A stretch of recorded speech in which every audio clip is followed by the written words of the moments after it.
오늘 설교 말씀의 제목은 예수 탄생 3대 신비라는 제목으로 말씀을 전할 텐데요, 한번 따라 하시겠습니다. 예수 탄생 3대 신비. 예수 탄생 3대 신비. 예수님의 탄생에는 세 가지 신비로움이 있다, 이 말씀이죠. 첫째, 잉태의 신비가 있습니다. 화면 올려주시죠. 예수 탄생 3대 신비의 첫째 신비는 무슨 신비라고요? 잉태의 신비. 다시 말하면 예수님의 탄생은 그 잉태부터가 뭐했다? 신비했다, 신비로웠다 하는 것입니다. 보통 아이는 남자와 여자가 동침함으로 그 사랑의 결과로서 생겨나는 것이 아이입니다. 보통 그렇게 우리가 아이를 갖게 되지요. 그런데 예수님의 육신의 어머니인 마리아와 예수님의 육신의 아버지인 요셉은 동침한 적이 없었습니다. 그럼에도 불구하고 예수님의 육신의 어머니 마리아는 예수님을 잉태하였습니다. 어떻게 이런 일이 가능했을까요? 오늘 성경 말씀 마태복음 1장 20절에 이렇게 말씀합니다. 함께 읽겠습니다. 시작. 주의 사자가 현몽하여 이르되 다윗의 자손 요셉아, 내 아내 마리아 데려오기를 무서워하지 말라. 그에게 잉태된 자는 성령으로 된 것이라. 무엇으로 된 것이라? 성령으로 된 것이라. 다시 말하면 마리아가 아이를 가졌는데 이 아이는 남자와 동침해서 생긴 아이가 아니고 무엇으로? 성령으로 잉태가 되었다는 거예요. 이게 신비하다는 것이죠. 여러분, 어떻게 이런 일이 가능할까요? 어떻게 남자와 여자가 동침하지 아니하고 동정녀 마리아가 처녀의 몸으로 아이를 잉태할 수 있었을까요? 성령으로 잉태되었다, 이렇게 말씀하고 있지만 과연 이것이 가능한 일일까요? 하나님은 천지 만물을 창조하신 하나님이십니다. 없는 중에 모든 것을 있게 하신 하나님이십니다. 그러므로 그런 하나님이 하셨다고 하면은 가능한 일인 것입니다. 여러분, 그렇지 않습니까? 하나님이 이 천지 만물을 창조하시기 전에 이 세상에는 아무것도 없었습니다. 혼돈과 흑암과 공허만 가득했습니다. 하나님께서 빛이 있으라 말씀하시니 빛이 있었고, 하나님께서 땅과 바다를 만드시고 바닷속에 존재하는 모든 생물을 창조하시고, 하나님께서 이 육지에, 이 땅에 발 딛고 사는 모든 동물을 창조하셨습니다. 하나님이 창조하시기 전에는 존재하지 않았던 것들이죠.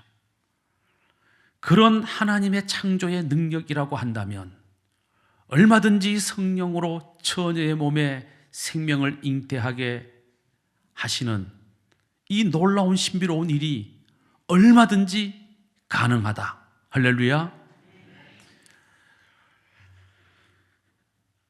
이렇게 우리의 구원의 주가 되시는 주님께서 성령으로 잉태되어 세상에 오신 것을 인카네이션, 뭐라고요? 인카네이션이라고 해요. 신학에서는 신학적 용어로 인카네이션.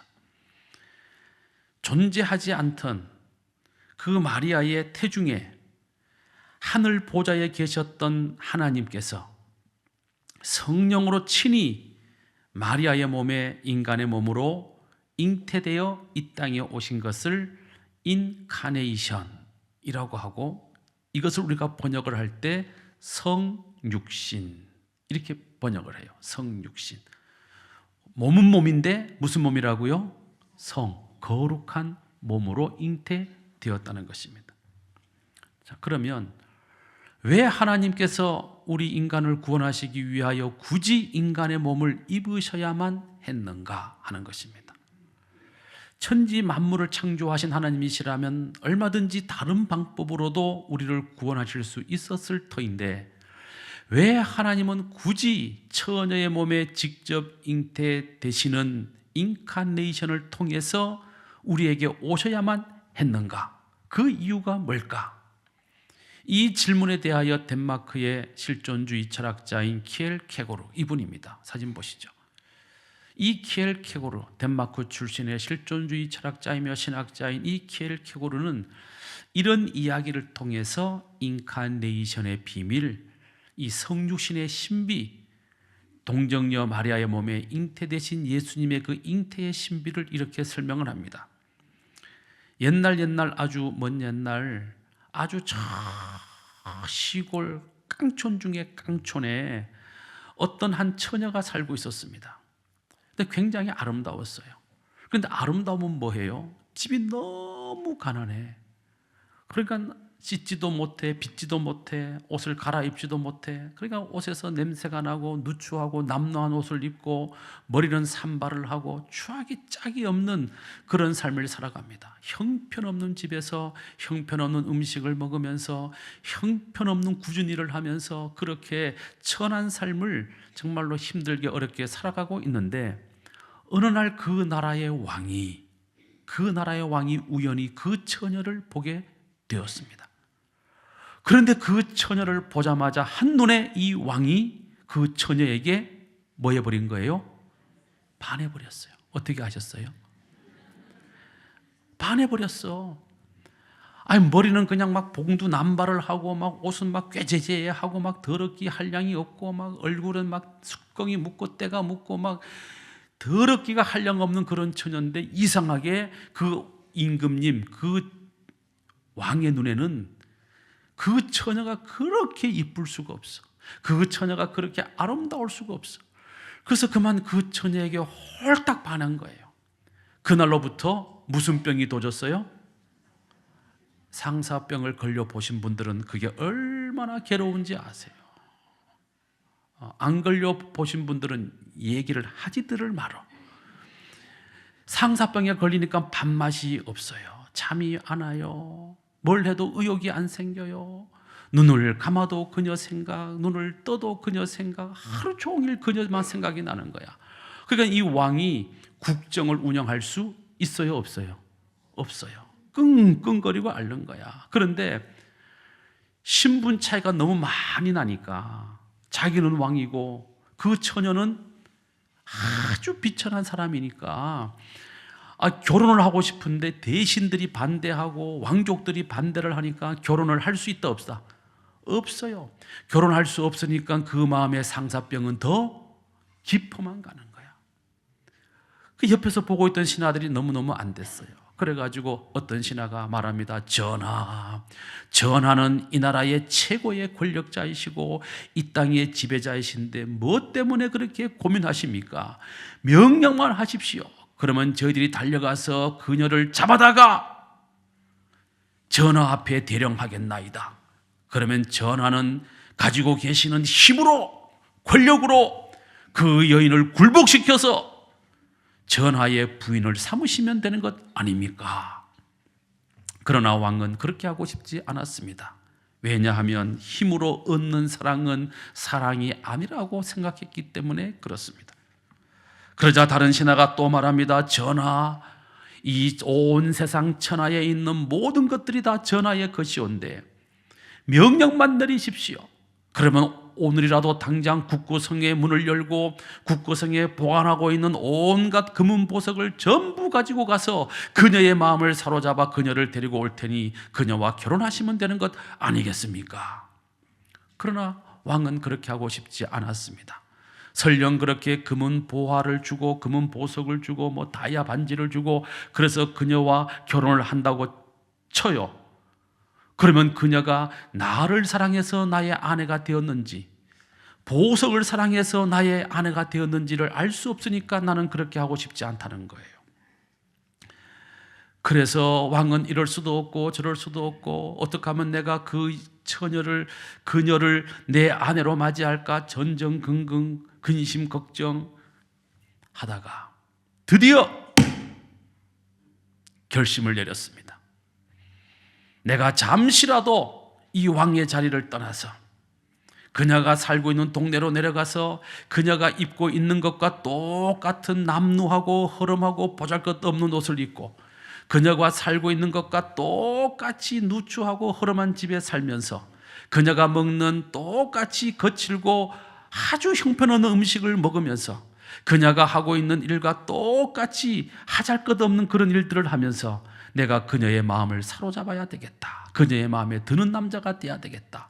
그래서 이 왕이 잠시 왕위를 떠나서 왕복을 벗고 그리고 그녀가 사는 동네로 내려가서 정말 그녀가 살고 있는 것과 똑같이 살면서 얼마나 열심히 살았던지 그녀의 눈에 이 남자가 쏙 들어와서 마침내 두 사람이 딴딴따단 딴딴따단 뭐 했다는 얘기예요?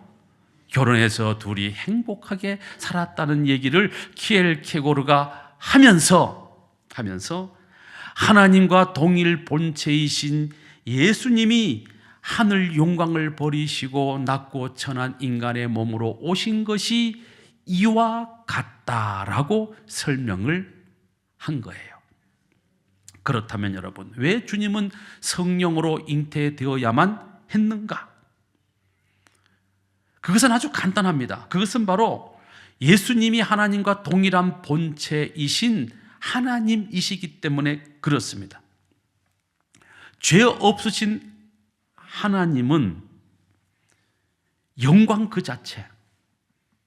그래서 죄 많은 인간은 하나님의 모습을 볼 수가 없어요. 하나님의 모습을 보는 순간 죄 많은 인간은 그 영광을 견디지 못해서 죽게 됩니다.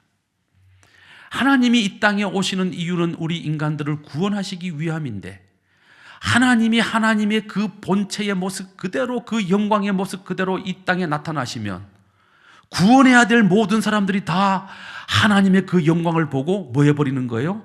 죽어버리는 거예요. 그러면 구원할 사람이 없어져 버리는 것이죠.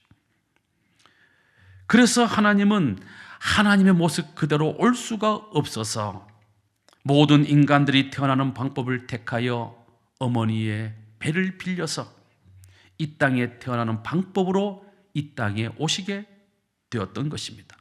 그러나 보통의 아이들처럼 어머니와 아버지의 사랑의 관계 속에서 만약에 예수님이 태어난다고 한다면 그 예수는 누구의 아들, 사람의 아들에 지나지 않기 때문에 그 또한 죄의 문제를 해결할 능력이 없는 인간에 지나지 않게 되는 것입니다.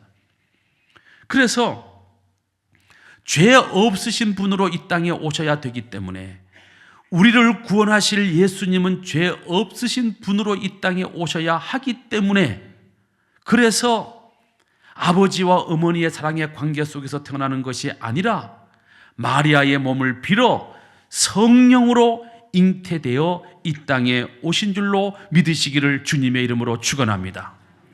물론 이렇게 할 수밖에 없는 두 번째 이유가 있어요. 그것은 하나님께서 예수님이 이 땅에 오시기 700년 전에 이사야 선지자를 통하여 예언하신 말씀이 있었기 때문에 그 말씀대로 하시기 위해서 하나님은 마리아의 몸에 성령으로 예수님이 잉태되도록 하신 것입니다. 이사야 7장 14절에 이렇게 말씀하고 있습니다. 함께 읽겠습니다. 시작.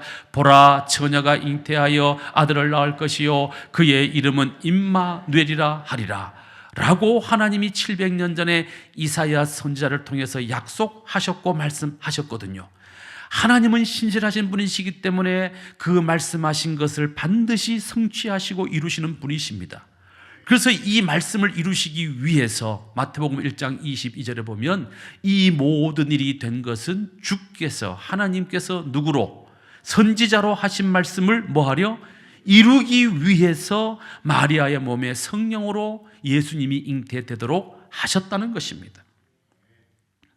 자, 중요한 것은 그렇게 성령으로 잉태되신 예수님께서 왜 많고 많은 집들 가운데 왜 하필이면 저 말구유, 그것도 소와 말과 양이, 염소가 여물을 먹는 그 여물통 구유에 나셔야만 되었는가 하는 것입니다.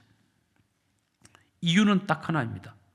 그래야만 우리 예수님이 온 인류의 구세주가 되실 수 있기 때문에 그렇습니다.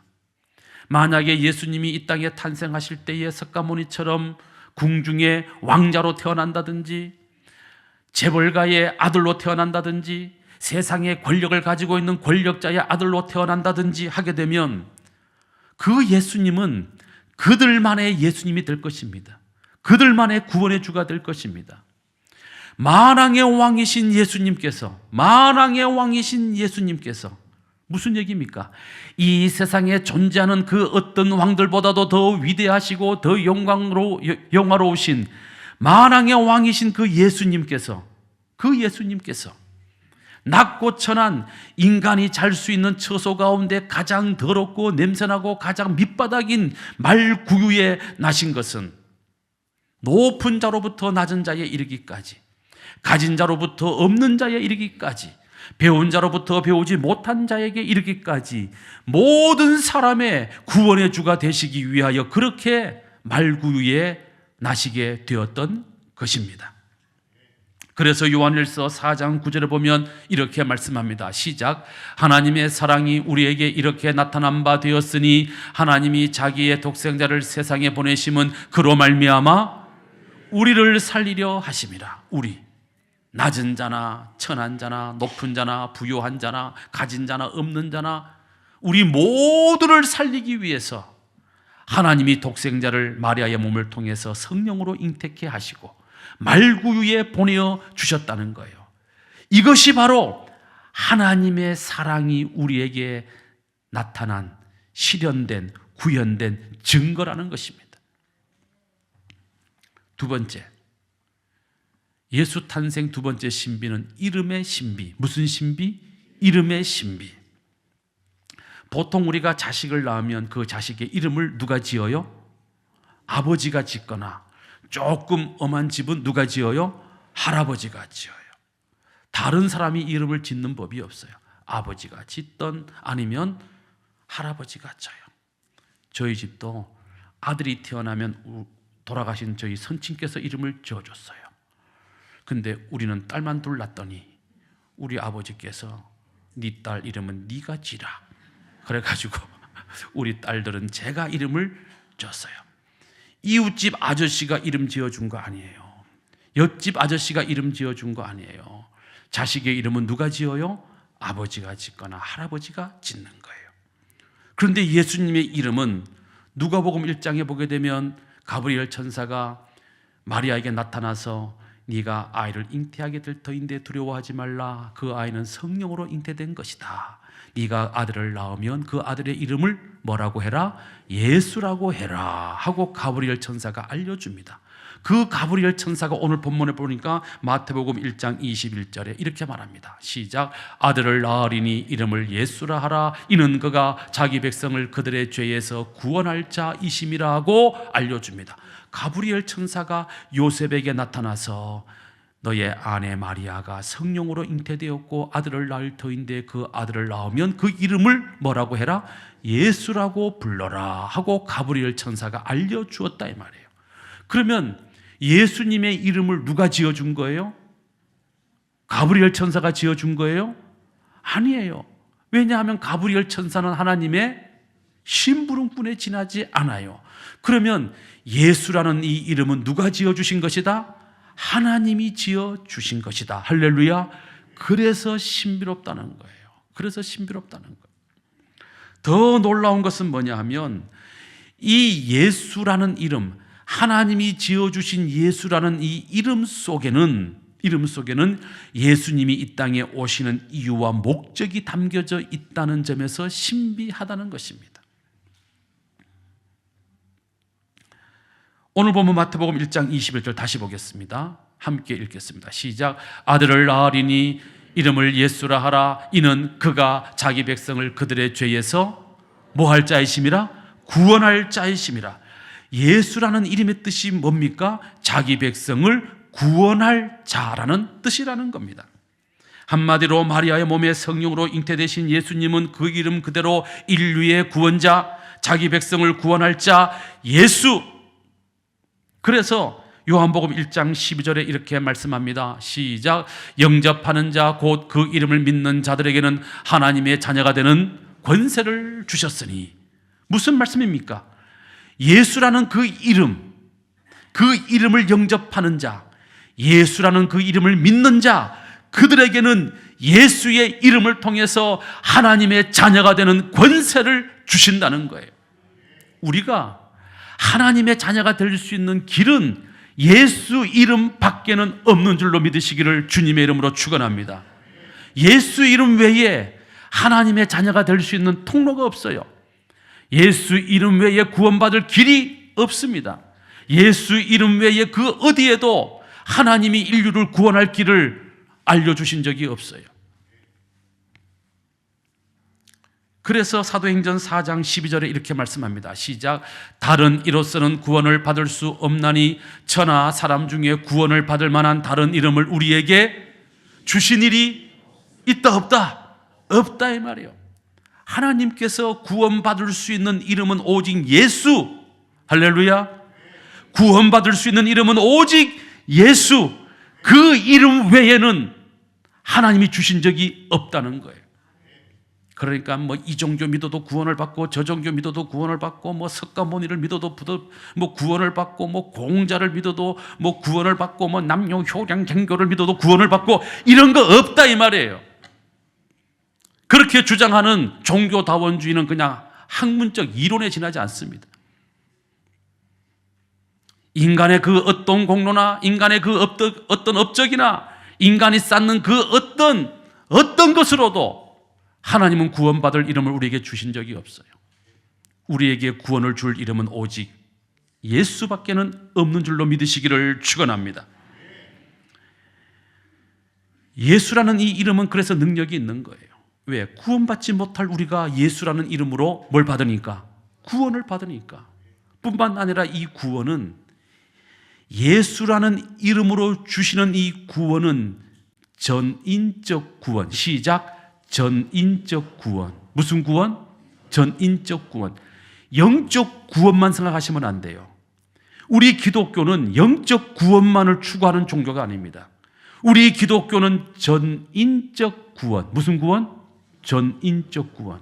그럼 전인적이란 말이 뭐냐? 지, 정, 의, 체 전부를 구원하는 거예요. 그래서 예수를 믿으면 병에서도 구원을 받고 고통에서도 구원을 받고 이럴 때 아멘 하는데 다른 교회에서는 우리 교회는 절대로 안 하는 것 같아. 예수를 믿으면 죄에서도 구원을 받고 질병에서도 구원을 받고 고통에서도 구원을 받고 모든 슬픔에서 구원을 받고 이게 전인적 구원이에요. 영적 구원만을 얘기를 하면요, 육체는 어떻게 되어도 상관이 없어요. 그렇잖아요. 그런데 우리의 구원은 영적 구원만이 아니라 전인적 구원. 우리의 부활은 영적 부활만이 아니라 육의 부활, 몸의 부활을 믿는 게 기독교 부활이에요. 이걸 전인적 구원이라고 그래요. 자, 이 능력이 역사 속에 나타났던 수많은 증거 가운데 하나가 사도행전 3장 1절에서부터 10절에 기록되어 있습니다. 사도행전 3장에 나오는 이 말씀이 무슨 얘기입니까? 예루살렘 성전 미문에 보면 안진뱅이가 앉아서 평생도록 구걸을 하고 있어요. 이 사람은 날 때부터 안진뱅이입니다. 평생 걸어본 적이 없습니다. 앞으로도 걷지 못할 겁니다. 그리고 평생 그 성전 미문에 쭈그리고 앉아서 구걸하다가 이 사람은 죽어 인생이 끝날 것입니다. 그게 그 사람의 인생이에요. 그런데 어느 날 베드로와 요한이 예루살렘 성전에 들어가 기도하려고 올라가다가 성전 미문에 앉아있는 그 안진뱅이를 보고 불쌍한 마음이 생겼어요. 그래서 주머니를 뒤져서 혹시라도 동전이 있는가 봤더니 주머니에 돈 한 푼이 없어. 그러니까 베드로와 요한이 뭐라고 말합니까? 은과 금은 나에게 없지만 내게 있는 것으로 너에게 주노니 곧 나사렛 예수 그리스도의 이름으로 일어나 걸어라. 어떻게 되었습니까? 그 즉시 그가 일어나 걷고 뛰고 달리고 베드로와 요한과 함께 성전에 올라가 하나님을 찬양했다고 성경은 증언하고 있습니다. 그 안진뱅이를 그 질병에서 구원한 이름은 예수 그리스도예요. 그 안진뱅이를 그 불행에서부터 구원한 것은 예수 그리스도의 이름입니다. 예수 그리스도의 이름은 이렇게 능력이 있는 이름인 것입니다. 예수의 이름은 이렇게 능력이 있기 때문에 지금까지 수많은 사람들이 예수의 이름으로 구원을 받았습니다. 예수의 이름으로 병고침을 받았습니다. 예수의 이름으로 모든 고통에서 벗어났습니다. 예수의 이름으로 기적의 주인공이 되기도 했습니다. 예수의 이름이 선포되고 전해지는 곳곳마다 놀라운 일들이 일어났습니다. 지금도 그 이름을 믿는 자에게 그 이름을 부르는 자에게, 그 이름을 선포하는 자에게 구원의 능력이 나타나고 놀라운 치유의 기적이 일어나고 놀라운 역사가 일어나게 되는 것입니다. 그러므로 여러분, 이 놀라운 신비, 예수의 이름이 갖고 있는 이 놀라운 신비, 예수의 이름을 지금 또 믿고 부르고 찾는 여러분에게도 이 예수의 이름의 신비한 능력이 나타나게 되시기를 주님의 이름으로 축원합니다. 세 번째, 예수 탄생의 세 번째 신비는 임마누엘의 신비. 무슨 신비? 임마누엘의 신비입니다. 임마누엘이라는 이 단어의 뜻은 이렇습니다. 화면 보시죠. 자, 임이라는 말은 함께라는 말이고, 마누라는 말은 우리와라는 말이고, 엘이라는 말은 하나님이라는 말입니다. 그래서 임마누엘은 하나님이 우리와 함께 계신다, 하나님이 우리와 함께 하신다, 그런 뜻을 갖습니다. 자, 그런데 이게 신비하다는 거예요. 임마누엘 이 자체가 너무너무 신비하다는 거예요. 왜냐하면 아까 말씀드린 것처럼 하나님은 죄 없으신 분이십니다. 우리 인간은 죄 많은 더러운 존재입니다. 그러면 죄가 없으신 거룩하시고 성결하시고 온전하시고 완전하신 하나님과 죄 많고 더럽고 추한 인간이 함께 할 수 있습니까? 없습니까? 없어요. 함께 할 수가 없어. 왜? 함께 하면 인간은 다 죽어. 사라져야 돼.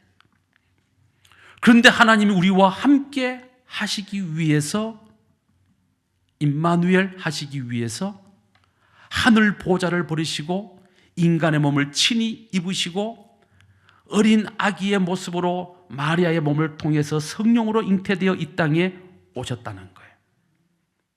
이게 신비하다는 거예요. 하나님은 스스로 존재하시는 분이시기 때문에 우리 인간이 있으나 없으나 존재하실 수 있어요.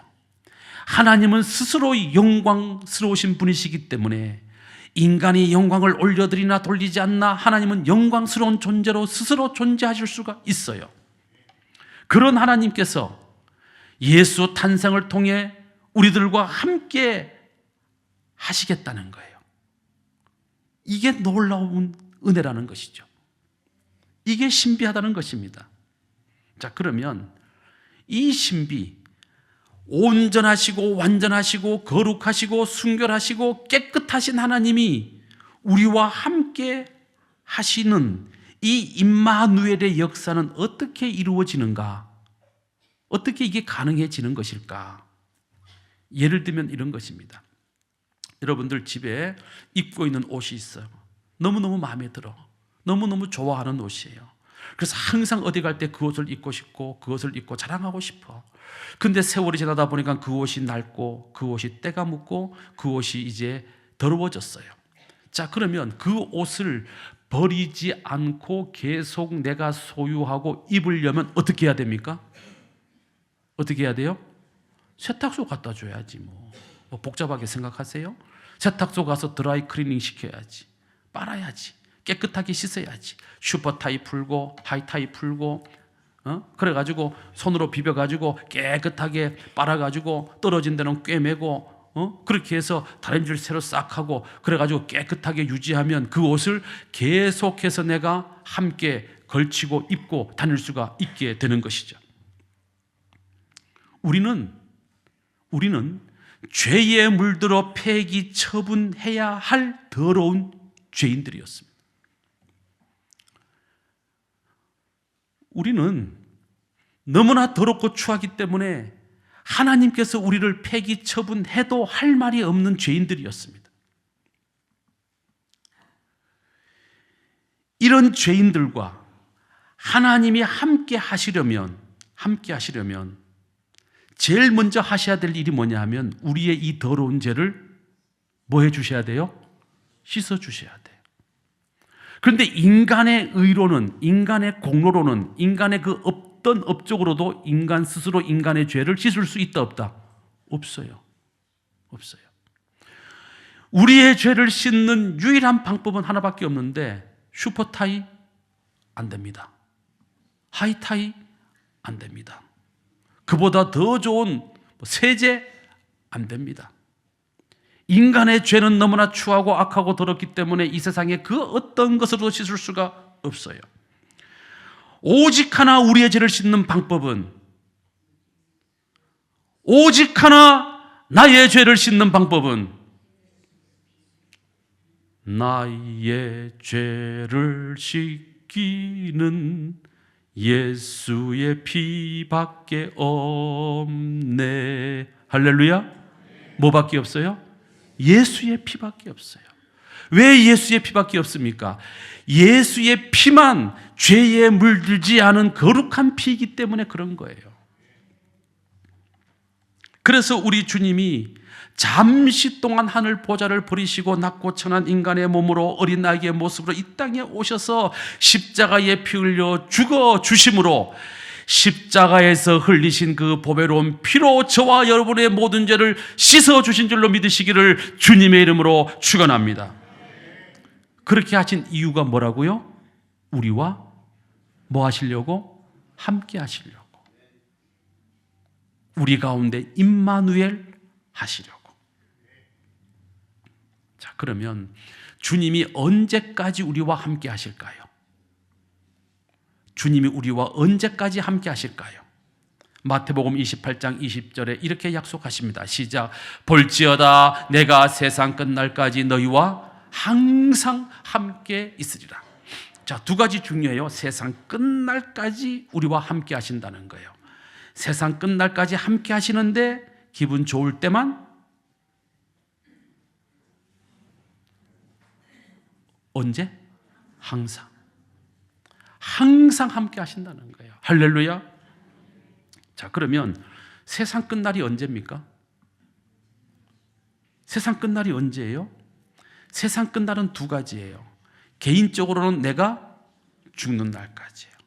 내 생명이 끝나는 그날까지 하나님은 항상 내가 잘 되든 안 되든 망하든 병들었든 아프든 슬프든 괴롭든 부자가 되었든 내가 병중에 내가 탄식하고 있든 절망하고 있든 상관없이 항상 하나님은 나와 함께 하시는 줄로 믿으시기를 축원합니다. 개인적인 끝날까지. 두 번째는 뭡니까? 세상 끝날, 인류의 종말, 역사의 종말, 우리 주님이 다시 오시는 그날, 그날까지 주님은 항상 우리와 임마누엘 함께 하시는데, 자, 그러면 세상이 끝나고 나면 우리와 함께 안 하십니까? 이후로도 영원토록. 아시죠? 이후로도 영원토록. 무슨 얘기입니까? 세상 끝날 지나고 이후로도 영원토록 천국에서 우리와 뭐 하시려고? 함께 하시려고 예수님이 인간의 어린 아기의 모습으로 이 땅에 인카네이션, 임마누엘 하셨다는 사실입니다. 안타까운 것은 제가 이렇게 목회를 해보니까 많은 성도들이 하나님이 나와 함께하고 계시다는 이 사실을 잊고 살아가요. 잊어버린다 이 말이에요. 마치 어두운 밤에 풍랑이는 갈릴리 바다에 배를 타고 지나가던 제자들처럼 말이죠. 그날 밤 그 배에 누가 함께 있었어요? 주님이 함께 계셨어요. 그런데 제자들은 불어오는 바람을 바라봤습니다. 휘몰아치는 파도를 바라봤습니다. 캄캄한 어둠을 바라봤습니다. 그들이 바라봐야 할 누구를 바라보지 않았어요. 예수를 바라보지 않았어요. 그들은 자기들이 타고 있는 배가 너무 작다고 생각을 했습니다. 그들은 자기 앞을 가로막고 있는 그 어둠이 너무 어둡다고 생각을 했습니다. 그들은 자기들에게 불어오고 있는 그 바람이 너무 세다고 생각을 했습니다. 그들은 자기들 앞에 휘몰아치는 파도가 너무 거칠다고만 생각을 했습니다. 그 배에 예수님이 함께 계시는데도 말이죠. 제자들은 두려웠습니다. 오늘 우리도 마찬가지예요. 하나님이 우리와 항상 함께 하시는데 우리는 어둠만 보고 있어요. 우리는 내 인생에 다가오는 파도만 보고 있어요. 내 인생을 휘몰아치는 거친 풍랑만 바라보면서 하나님이 어디에 계시냐고 두려워 떨 때가 얼마나 많이 있습니까? 그런데 여러분, 바로 그 자리에 하나님은 여러분과 함께 하신다는 사실입니다. 하나님은 어떤 경우에도 여러분들을 홀로 내버려 두신 적이 없습니다. 앞으로도 여러분들을 홀로 내버려 두시지 않으실 것입니다. 제자들이 나중에 정신을 차리고 보니까 자기들이 타고 있는 배에 누가 계세요? 예수님이 함께 계시는 거예요. 그래서 제자들이 주님을 막 흔들어 깨웁니다. 주여, 주여, 주여, 큰일 났습니다. 지금 풍랑이 일어나가지고 배가 물에 빠져 우리가 다 죽게 생겼나이다. 그때 주님께서 일어나셔가지고 그래, 너희들이 풍랑을 만나가지고 살 길이 없으니까 나를 찾았구나. 너희들이 나에게 기도했구나. 너희들이 나에게 도와달라고 간구하는구나. 너희들 믿음이 참 좋구나. 내가 이 파도를 잠잠하게 해주리라. 그렇게 칭찬하시지 않았어요. 제자들이 주님, 주님 흔들어 깨울 때 주님이 일어나셔서 제일 처음 하신 말씀이 뭐였습니까? 이 믿음 없는 자들아, 이 믿음 없는 자들아. 주님은 제자들을 책망하셨어요. 왜 책망하셨습니까? 그 풍랑이는 바다에 흔들리는 조각배에 내가 너희와 함께하고 있는데 너희가 어찌 내가 너희와 함께하고 있다는 사실을 잊어버리고 이 파도에 두려워 떨고 있느냐, 이 말이죠. 그 믿음이 없었다는 거예요. 여러분, 어린 아기의 모습으로 이 땅에 오신 주님이시지만 주님은 하나님과 동일한 본체이십니다. 그 하나님이 누구십니까? 세상 만물을 창조하시고 다스리시고 역사하시고 운행하시는 만군의 주 여호와 하나님이십니다. 그 하나님이 그 배에 타고 계시는데 그 하나님이 만드신 풍랑이 그 배를 어떻게 할 수 있겠습니까? 그 배에 만군의 주 여호와 하나님, 창조의 하나님이 타고 계시는데 어떻게 하나님이 일으키시는 바람이 그 배를 침몰할 수 있겠습니까?